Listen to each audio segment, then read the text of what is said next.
Anong kaso ni Neneng? Yung vape po niya, sir. Dito kape. Dito kape. Ano nangyari sa kanya? Actually, sir, ano yun eh. Nung matin lang yan ng birthday, yun na siya nagsabi sa akin na sumakit daw yung dito niya, tapos tumutunog na yun, mga sumunod na araw. Dinala ko na talaga yun sa dentist. Kasi sabi Huwag yun ang sabihin kung saan. Oo, sa brace.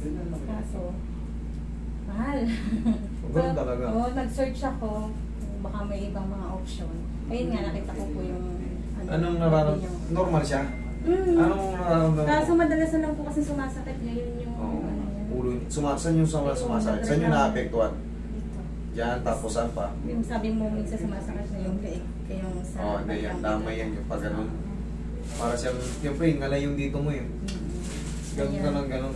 Eh, naawa lang ako, sir, kasi kahit sa... Kailan pa ba siya naandali niyan? April po. April? Itong year na to? Apo. Gano'n ka nga, be? Magpo 4 months. 4 months. Hindi mo mahinga nga na maayos?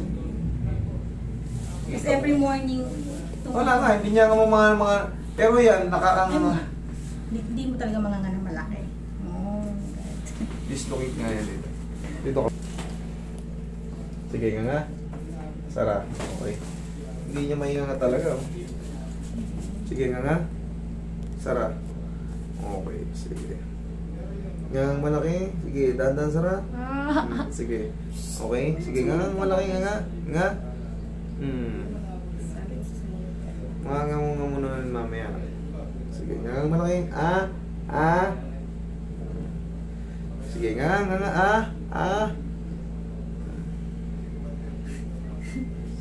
Sige nga. Ayan o. Oh, kita mo, umuunti-unti na. Sara. Straight lang. Sige nga. Sara. Ayun na, malaki na. Last na to. Okay, nga malaki. Sara.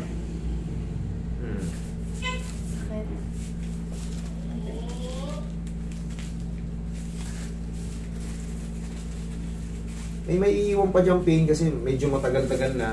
Pero pag mapapansin mo, naiwa-wide niya na. Ngayon, be, ang gagawin mo, ito. Yan ang pag ganito. Pag ganun, pag ganun. Yun, okay, sige. Huwag kang matarap, okay. Ngayon na ka? Sige, diretso. Laki na. Kanina, di ba? Ganun, no? Ano lang ganyan yan. Yung mararamdaman mo, may kutik-kutik pa yan, may pain pa ng kutik-kutik yan kasi syempre, hindi naman agad masisiro eh. Pero within 3 to 4 days, diretso na. Okay. Yung pain din yan, sir, possible na mawala. Kasi yun lagi yung dinadayo sa sumasakit. Tapos parang bumibigat ngayon pakiramdam na dito. Okay, inano ko na pati leg niya.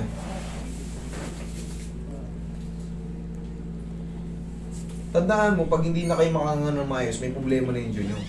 Pero pag nakanganga na kayo ng maayos, ibig sabihin wala nang pumipigil, wala na may stress dyan.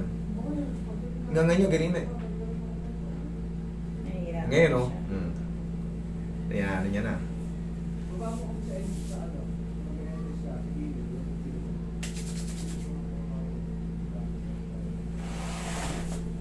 Straight ka.